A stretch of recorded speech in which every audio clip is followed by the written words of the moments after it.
듯이 오늘부터 의사 국가시험 실기시험이 시작됐지만 응시율은 14%에 그쳤습니다. 의사협회의 집단휴진 후폭풍이 여전히 가시지 않고 있습니다.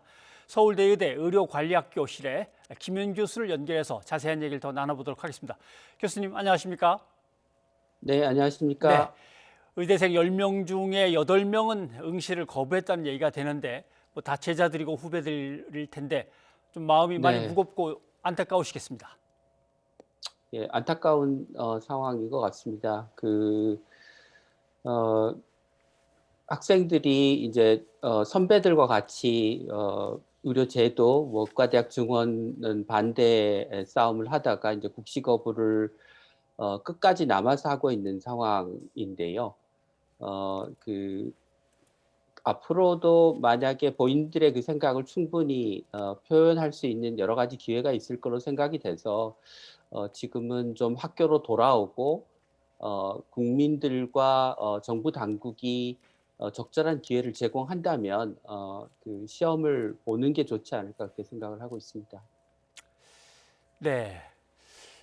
이제 뭐 논란이 있습니다만은 대개 이제 뭐 노동조합에서 쟁의를 할 때 행여 이제 수습 네, 직원들이 자꾸 이제 다가와서 어떻게 되는지 궁금하니까 보는 경우도 있고 자기들도 하겠다는 경우도 있고 이렇습니다. 그럴 때는 선배들이 철저히 수습들은 근처에 못 오게 하죠. 왜냐하면 회사로부터 불이익을 당할 수도 있고 또 만약에 네. 불이익 당하는 사람이 생기면 그 사람을 구하기 위해서 또 다른 싸움을 시작해야 되고 복잡해지니까 아예 못 오게 할 때도 있는데 아마 경험 문제가 아닌가 싶은데 이걸 문제를 갖다 해결하지 못한 정부 책임입니까? 아니면 그런 극한적인 어떤 또 대결로 후배들을 끌어들인 위에 선배들의 문제입니까? 누가 더 책임이 큰 겁니까?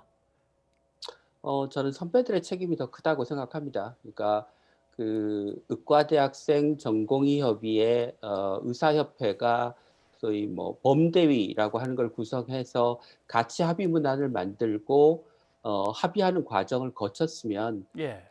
합의 이후의 행동도 같이 할 수 있도록 충분히 그 의과대학생들을 설득하고 함께 움직였어야 된다고 생각합니다. 네. 알겠습니다. 자, 문제는 이렇게 되면 내년에 배출되는 의사 수는 뭐 평년에 한 7분의 1 뭐 이 정도로 줄어들게 된다는 이제 예측이 나옵니다. 정부는 재접수는 없다고 강경한 입장이고요. 대개 젊은 의사들은 공중보건의로 많이 가는 것 같던데 의료 인력 수급에 문제가 없겠습니까? 아무래도 그 졸업생 숫자가 7분의 1로 줄어들면 공중보건 숫자도 줄어들게 될 것이고 병원의 예. 인턴 숫자도 줄어들게 될 것이고 그게 한 해만의 문제가 아니고 그 다음에는 전공 1년 차, 그 다음에는 전공 2년 차 이런 식으로 그 요번 졸업생들이 전공의를 다 마칠 때까지 이 문제가 지속적으로 발생할 것이기 때문에 사실은 적지 않은 문제이긴 합니다. 네. 네. 정부는 나름대로 접수를 2번 정도 연기를 하면서 더 학생들이 시험을 보도록 애를 쓴 거는 뭐 분명한 것 같습니다. 근데 물론 이제 계속 네. 거부를 당했습니다마는 아, 3번, 4번 더 구제책을 마련해서 다시 늦더라도 시험을 치르도록 어떻게 해야겠습니까?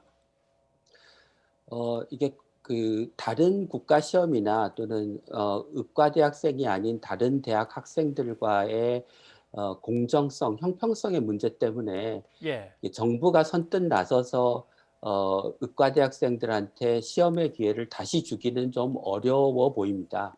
정부의 운신의 폭이 대단히 좁은 상태인 것 같고요.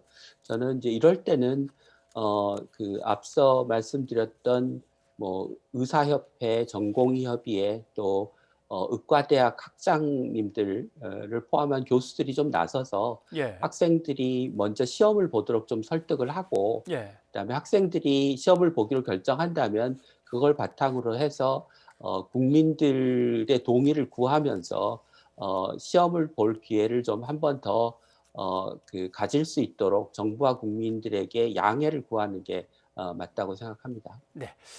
그런데 이런 가운데 청와대 홈페이지에는 좀 애매한 어떤 청원안이 올라왔습니다. 그러니까 네, 학생들이 뒤늦게라도 시험에 응시를 하겠다고 나오지 않은 이유는 시험 잘 볼 만한 학생들이 맨 앞에서 시험을 보고 자기들이 네, 경험한 네, 것들을 그 다음 학생들한테 넘겨주고 본래 이렇게 해왔는데 그게 네, 이루어지지 않으니까 시험에 불리해질까 봐 그런 것이다.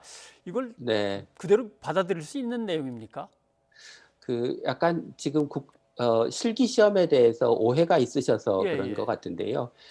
시험은 크게 두 가지로 나눠집니다. 하나는 뭐 예를 들면 정맥 주사를 놓거나 뭐 기도 삽관을 하거나 하는 그 의학적인 술기를 테스트하는 시험하고요. 그다음에 예를 들면 복통으로 온 환자가 왔을 때 그 예. 환자를 그 문진하고 진찰하고 진단하는 과정까지를 보여주는 그 모의 환자를 대상으로 한 시험인데요. 그 두 가지 모두 다 어떤 술기를 볼 것인지 어떤 증상을 가진 모의 환자를 대상으로 시험을 볼 것인가 이미 다 공개가 되어 있는 상황입니다.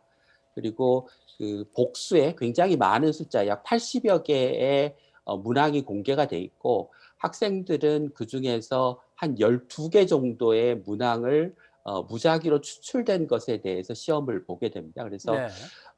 먼저 시험을 본 학생이 본 문제와 나중에 시험을 본 학생의 문제가 똑같지 않고요. 그러니까 음. 문제가 중요한 게 아니고 그러면 복통 환자를 진찰하고 진단하는 과정에서 어떤 걸 물어봐야 되고 어떤 그 이학적 검사를 해야 되고 어떤 추론을 통해서 진단을 해야 되는지에 관한 그 세부 내용에 대한 체크리스트를 가지고 점수를 매기기 때문에 앞에 본 학생들이 어떤 문제가 나왔다, 뭐 되게 시험장의 분위기가 어땠다라고 하는 게 뒤에 시험 보는 학생에게 그렇게 큰 도움이 되지 않습니다. 그래서 네. 아마 그 청원의 내용은 지금 의사 국가고시 실기 시험의 내용에 대해서 약간 오해가 있으셔서 음. 이런 청원이 올라가게 된 것 같습니다. 알겠습니다. 예. 일단 주요 병원 전공의들이 대부분 업무에 복귀했다는 소식은 들립니다. 그런데 복귀 시점이 정해지지 않은 병원들도 아직 있는 것 같고요. 이런 상황에서 지난번 비대위 전공의 협의회의 비대위는 불신임을 받은 것 같고 새로 비대위 꾸려진 곳은 더 강경하기도 한 것 같고 어떻게 될 것 같습니까? 아마 이제 전공협의회 내에 그 강원파가 있었던 것으로 알고 있고요. 예. 그중에 그 강경파들이 남아서 지금 파업을 지속하겠다고 하는 그런 의사표시를 하고 있는 것 같습니다. 그러나 지금 정부와 여당과 의사협회가 합의문에 서명을 했고 그 과정에서 이제 전공의들이 복귀하기로 결정을 한 상황이라 이후에 소수의 전공의들이 파업을 계속해서 이어갈 명분이나 동력이 그렇게 크지 않다고 생각합니다. 그래서 큰 뭐 의료계와 정부 사이에 새로운 갈등이 벌어지지 않는 한 지금 이야기하는 전공의들의 파업이 계속될 가능성은 그리 높지 않다고 생각합니다. 네, 알겠습니다. 서울대 의대 의료관리학 교실의 김윤 교수님 고맙습니다. 네, 고맙습니다.